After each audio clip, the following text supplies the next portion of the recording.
Bom dia, boa tarde, boa noite, senhores. Tudo bem com vocês? Estamos aqui para mais uma aula de imunologia clínica. Professor Nicolas Dias aqui. E vamos lá. Na última aula, nós estávamos vendo sobre o quão importante é o anticorpo. Nós analisamos todas as estruturas do anticorpo, certo? E depois disso, eu falei para os senhores que a análise do antígeno, do anticorpo e a interação entre eles é extremamente importante para o nosso entendimento, para o nosso estudo relacionado aos imunodiagnósticos e imunoensaios, certo? Perfeito. Senhores, baseado em tudo isso que nós estamos estudando nas últimas aulas e na importância do anticorpo, a gente vai dar início ao nosso estudo dos imunoensaios, beleza? Que são os testes de imunodiagnóstico utilizados, e eu vou citar diversos exemplos para vocês, principalmente nas próximas aulas, de várias doenças que são detectadas por imunodiagnóstico, beleza? Entendido? Senhores, os testes imunológicos, eles também são chamados de testes sorológicos. Por quê? Porque, para esse caso, são testes bioquímicos que será levado em consideração o soro do paciente, beleza? Porque, se vocês analisarem, quando a gente está lá no laboratório, a gente vai pegar a amostra do paciente em um tubo específico, na minha época era um tubo amarelo, se eu não me engano, onde nós passaríamos esse tubo por uma centrifugação, positivo. Essa centrifugação, senhores, ela faria com que as células, e as moléculas mais pesadas precipitassem, fossem para baixo, por conta do peso. Aí formaria uma região com as hemácias, porque são muitas hemácias, são pesadas, certo? Lá embaixo. Uma camada branca, onde estão os leucócitos, que são tidos as células brancas, E por fim, o plasma ali, o soro, que é onde se encontram proteínas do soro, certo? E dentre essas proteínas estão os anticorpos, que é a nossa molécula principal aqui, é o que nós vamos estar analisando. Entendido? Senhores, então por isso que são chamados de testes e exames sorológicos, beleza? Porque é analisado o soro do paciente, porque é onde se encontram os anticorpos, as proteínas do plasma. Tudo bem? Entendido? Senhores, a maioria dos testes imunológicos, maioria esmagadora, vai ser a partir da interação do antígeno com o anticorpo, ou de um anticorpo secundário com um anticorpo primário. Eu vou detalhar tudo isso para os senhores mais à frente, beleza? Porém, é extremamente importante que se entenda que os exames sorológicos, eles vão ser imunológico, eles vão ser detectados a partir da interação do antígeno com o anticorpo, beleza? Entendido? Alguns desses testes, eles vão poder ser analisados a olho nu, beleza? Ou seja, o resultado vai estar visível ali na nossa frente, seja com a conjugação ou não, O que é a conjugação? É a interação do antígeno com o anticorpo, formando um imunocomplexo visível a olho nu, beleza? E também nós temos alguns dos testes que nós utilizamos enzimas ou moléculas intermediárias que, a partir da interação do antígeno com o anticorpo, vai emitir um sinal luminoso, um sinal de luminescência, mas esses a gente vai falando mais para frente, beleza? Primeiramente, senhores, nós vamos trabalhar nessa aula 3 testes que são extremamente importantes para o entendimento da imunologia, e com esses testes nós temos aí basicamente a maioria dos testes diagnósticos são feitos por meio desses 3 testes, beleza? E quais são eles? A precipitação, beleza? A aglutinação e o ELISA. O ELISA é o mais famoso de todos, senhores, porque ele é o mais comumente utilizado nos testes laboratoriais, assim como o da aglutinação. Perfeito? Então vamos lá. Senhores, nós vamos começar falando da precipitação, ou imunoprecipitação, se os senhores preferirem, tá bom? A imunoprecipitação, senhores, com o precipitar é cair, né? É ir para baixo. E aí vai ocorrer a formação desses imunocomplexos, formando agregados, conjugados, né? Do antígeno com anticorpo, e posteriormente será possível ver, né, a olho nu, esses conjugados sendo formados na região inferior dos poços, né, onde é analisado. Tudo bem? Vamos lá, vamos detalhar mais sobre a precipitação.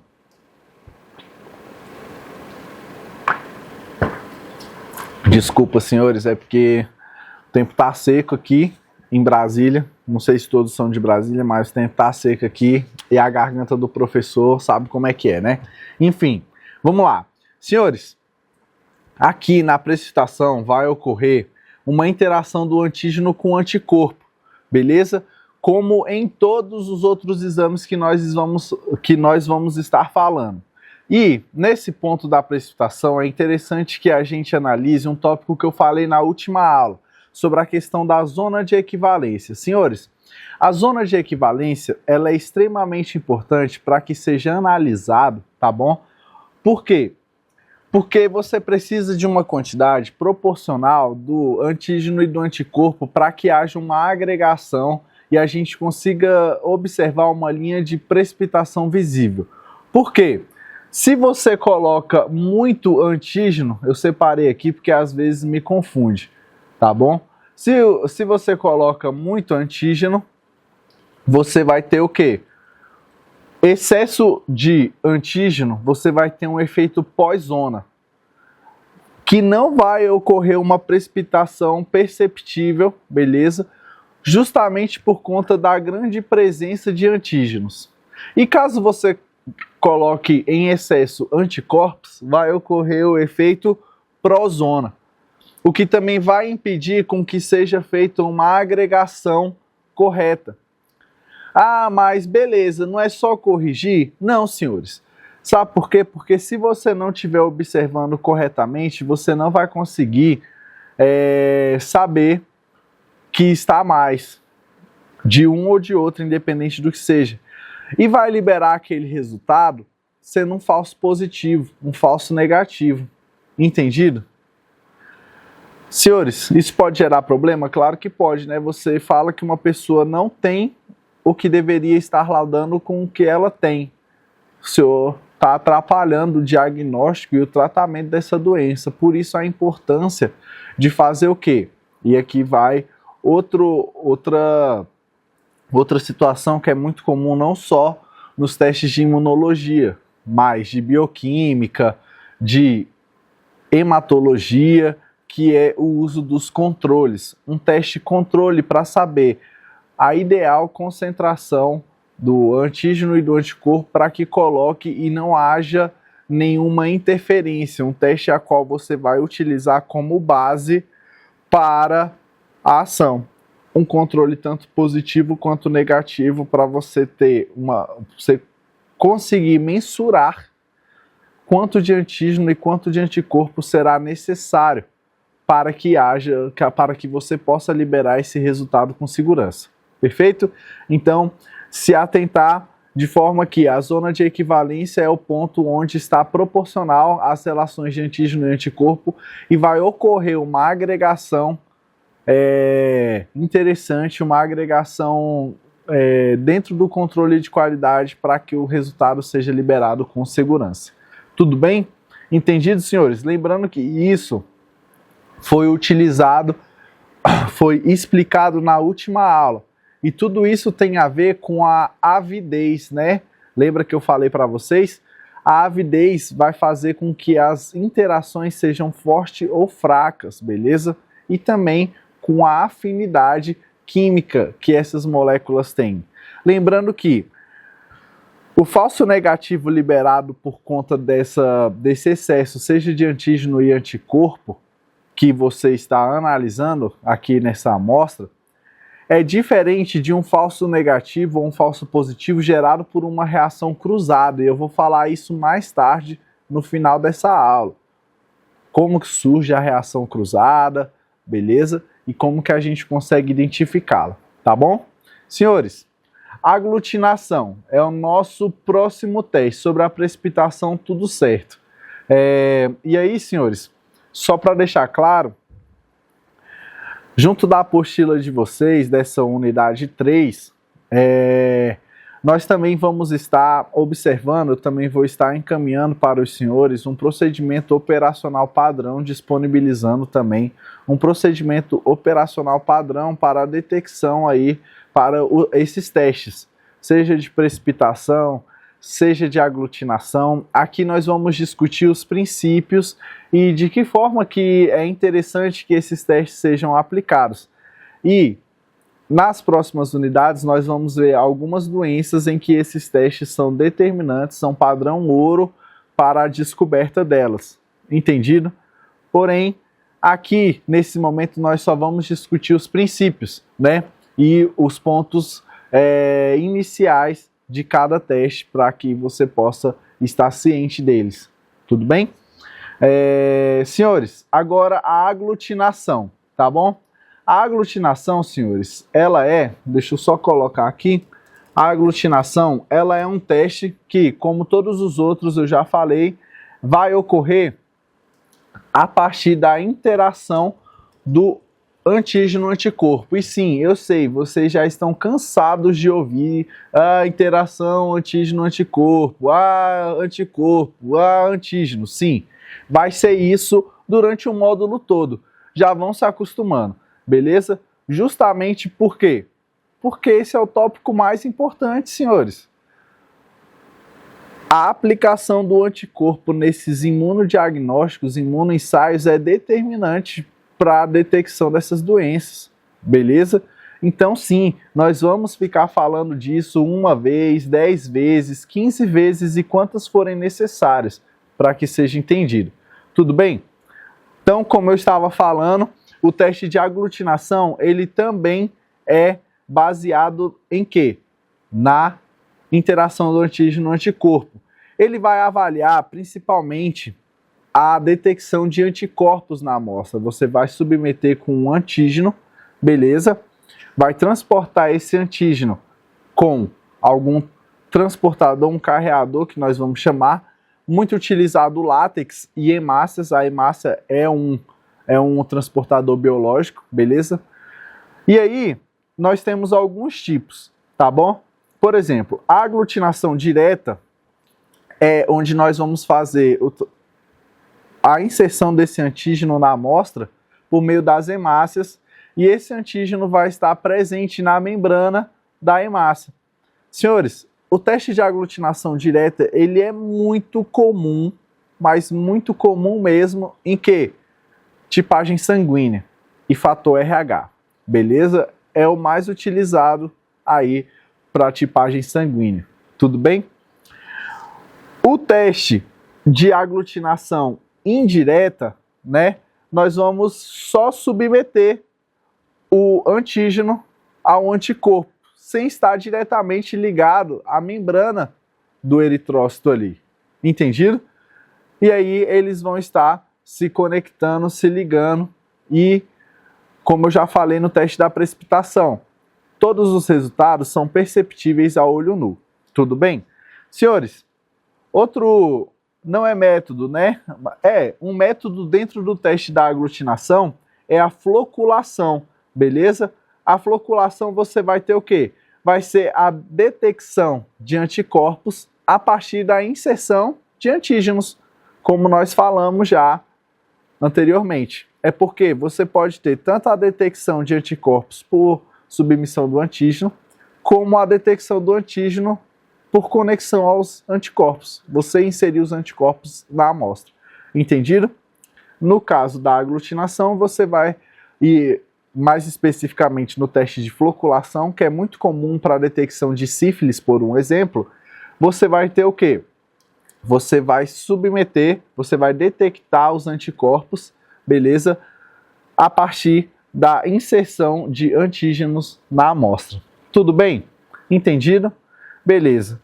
E por fim, só falar da hemaglutinação, que como eu já falei, é utilizada a hemácia para transportar os antígenos. Pode ser utilizado ali, né, no caso da tipagem sanguínea, mas também para detectar outras moléculas presentes na membrana dos eritrócitos, beleza? Porque não é só a tipagem sanguínea ABO, certo? E o fator RH, nós temos outros tipos de sistemas sanguíneos que podem gerar uma resposta imunológica e impedir, por exemplo,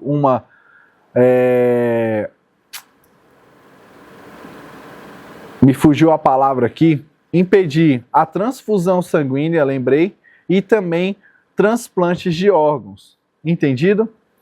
Beleza, perfeito.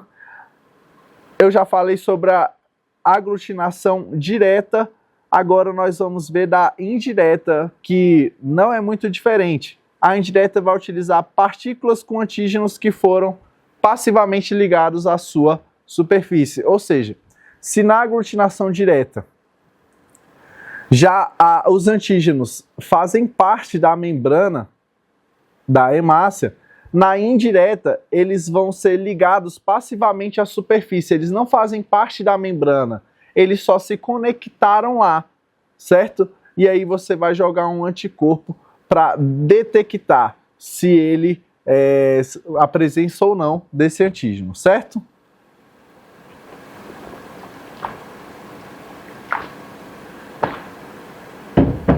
E aí, senhores, agora nós vamos observar, eu poderia ficar explicando aqui toda a questão da aglutinação, da hemaglutinação, da aglutinação direta utilizada para a tipagem sanguínea, mas isso vai ser mais explorado na hematologia, certo? Então eu vou concentrar aqui o nosso estudo, principalmente nos nossos testes específicos aqui, tá bom? Quando eu falo nossos testes específicos, estou falando no sentido de que não específicos da imunologia e não que se confundem com a hematologia, pelo menos agora inicialmente, tá bom? Para que a gente não confunda. Tanto que durante as unidades eu não trouxe as células das linhagens hematopoéticas, porque isso faz parte lá da hematologia, tudo bem? E aí lá nós vamos estar tratando isso de uma forma mais detalhada. Aqui na imunologia nós vamos se concentrar somente nos testes de caráter imunológico mesmo, tá bom? E aí no final eu vou versar aqui um pouco sobre reações cruzadas, transfusões sanguíneas e transplante de órgãos e a parte oncológica também da imunologia, beleza? Vamos lá. Senhores, seguindo, o ELISA, né? O ELISA, cara, é simplesmente o exame mais comum no que diz respeito dos testes imunológicos, dos imunoensaios, beleza? ELISA nada mais é do que ensaio imunoenzimático, só que em inglês é um nome gigantesco, beleza? Por isso o nome ELISA, tá? Mas no geral é um imunoensaio. Óbvio que vai ter uma interação antígeno com anticorpo, como sempre tem, beleza? Só que dessa vez, essa interação vai ser intermediada pelo quê? Por uma enzima, tudo bem? Então vamos lá, vamos entender. A placa que é feito ELISA é uma placa de poliestireno, beleza? E são vários poços, tudo bem? Senhores, a partir disso, o ELISA, ele vai utilizar uma enzima de detecção, tudo bem? E a interação dessa enzima vai depender do tipo de teste que nós vamos estar analisando, tá? O que isso quer dizer, senhores? Quer dizer o seguinte, deixa eu colocar aqui para vocês. E lembrando, senhores, na apostila os senhores podem estar acompanhando, né, imagens extremamente didáticas que basicamente, né, estão desenhando como que o teste funciona, a interação do antígeno no anticorpo, para que vocês entendam da melhor forma possível. Mas continuando, nós temos 3 formas de ELISA, né? Na verdade, 4. O ELISA direto, o indireto, o competitivo e o sanduíche. Beleza? Senhores, os senhores vão ver que, como o nome diz, vai ser bem fácil de entender o que acontece, tá bom? Mas vamos lá. Ó, no ELISA direto, você vai ter um anticorpo primário que vai reagir diretamente com o antígeno. Poxa, é direto, cara. Não tem nenhuma molécula intermediando, beleza? Claro que o antígeno vai estar associado à enzima, por isso o nome ensaio imunoenzimático. Então a enzima vai estar carregando o antígeno, beleza? Mas a detecção do anticorpo é direta no antígeno. Tudo bem? Até aqui tranquilo? Beleza. Senhores, nós temos também o ELISA indireto, né? Que você vai ter, você vai ter um anticorpo primário que está conectado ao antígeno. Esse daí é o anticorpo de detecção, beleza? De captura. E depois um antígeno secundário que vai se ligar ao antígeno de captura. Esse vai ser... Vou só refazer aqui, senhores, para que não confunda. Na direta, o anticorpo vai se ligar diretamente ao antígeno. Na indireta, o anticorpo vai se ligar a outro anticorpo, mas espera, venham comigo para que nós entendamos essa parte, beleza? Senhores, o antígeno será exposto ao anticorpo primário que se ligará a ele. E posteriormente haverá o quê? Um outro anticorpo que será o anticorpo secundário se ligando ao anticorpo primário, beleza? Passando a emitir um sinal e a partir disso uma agregação e nós podemos fazer a leitura do resultado. Perfeito? No ELISA sanduíche, que é um método extremamente eficaz, você tem dois anticorpos também, o primário e o secundário de captura e o de detecção. Porém, ao contrário do ELISA indireto, no ELISA sanduíche, os dois anticorpos se ligam ao antígeno. Um captura e o outro vem e emite o sinal. Entendido? Enquanto no ELISA indireto, um anticorpo se liga ao outro anticorpo que está ligado ao antígeno. Perfeito? Positivo? Senhores, por fim, nós temos o ELISA competitivo, certo? O que acontece no ELISA competitivo? O ELISA competitivo ele é utilizado para quando as amostras dos antígenos são pequenas ou esses antígenos possuem apenas um sítio de ligação, ou seja, um sítio monovalente. Isso vai emitir um sinal mais fraco, os senhores concordam comigo? Certo. Então, o que é feito? É colocado, né? Você vai detectar anticorpos na amostra.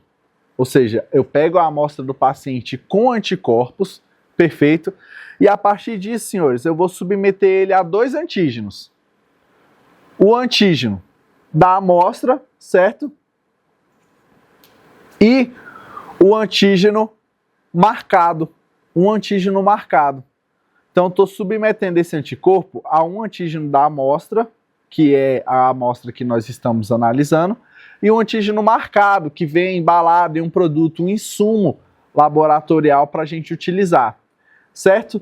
E aí o que acontece? Em tese, você, pela quantidade de antígeno que você está colocando, você vai traçar um valor que deveria ser emitido de sinal. E se for abaixo desse valor, quer dizer que houve competição com o antígeno do soro do paciente que não foi marcado. Entendendo assim que esse antígeno, o anticorpo se ligou a ele, embora também tenha se ligado ao marcado, a emissão do sinal é menor do que caso não houvesse o antígeno no soro do paciente. Por isso o nome competitivo. Deu para entender, senhores? Essa parte ficou legal. E, senhores, como eu falei, aqui inicialmente nós vamos estar testando. Eu vou colocar uma imagem didática para os senhores, tá? Os senhores vão entender com mais facilidade. E outra coisa, aqui nós estamos pegando os princípios iniciais e básicos desses testes. Eu vou disponibilizar um procedimento operacional padrão para que seja observado todas as etapas desses testes que serão aplicadas posteriormente em uma aula prática desses conteúdos, certo? Desses exames onde vocês vão poder colocar em prática tudo o que vocês estão aprendendo aqui, tudo bem? Então, só para finalizar, ELISA direto, o anticorpo ele vai entrar em contato direto com o antígeno. Indireto, um anticorpo secundário vai se ligar a um anticorpo primário que já reconheceu o antígeno, certo? Então, você tem um agregado antígeno-anticorpo e um anticorpo secundário vai se ligar a esse agregado e se ligar ao anticorpo primário, tudo bem? No ELISA sanduíche, você também tem dois anticorpos, um anticorpo primário e um secundário, porém, os dois anticorpos vão se ligar no antígeno, fazendo uma espécie de sanduíche, um em cima e o outro embaixo, certo? Um desses anticorpos é o de captura e o outro é o de detecção, que vai sinalizar o resultado. E o competitivo, como eu falei para os senhores, é utilizado quando você tem uma amostra baixa de antígeno ou com antígenos pequenos ou com apenas um sítio de ligação, ou seja, um antígeno monovalente, onde a ligação vai ser mais fraca e isso pode dar um resultado falso negativo caso você não consiga, caso você não faça o teste correto. Vão ser dois antígenos submetidos a um anticorpo.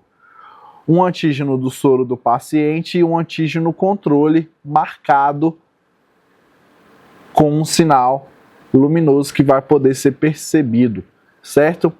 A partir desse momento, caso você tenha competição, né? Se eu submeti esses dois antígenos, o do soro do paciente e o do controle marcado, eu submeto eles a um anticorpo e o sinal de marcação é menor do que deveria, quer dizer que houve competição.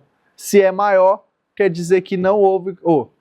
Se é da quantidade esperada, quer dizer que não houve competição. Então, uma amostra negativa. Se houve competição, uma amostra positiva. O soro do paciente possui antígenos que vão competir com o controle marcado.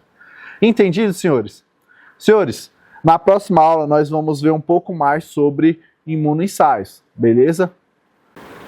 Então, nós vamos ver sobre imunoensaios, continuar, e aí nós vamos ver os testes de Blot e de imunofluorescência, que são os testes muito comuns com o uso do espectrofotômetro e por aí vai, tá bom? Eu agradeço, até a próxima aula.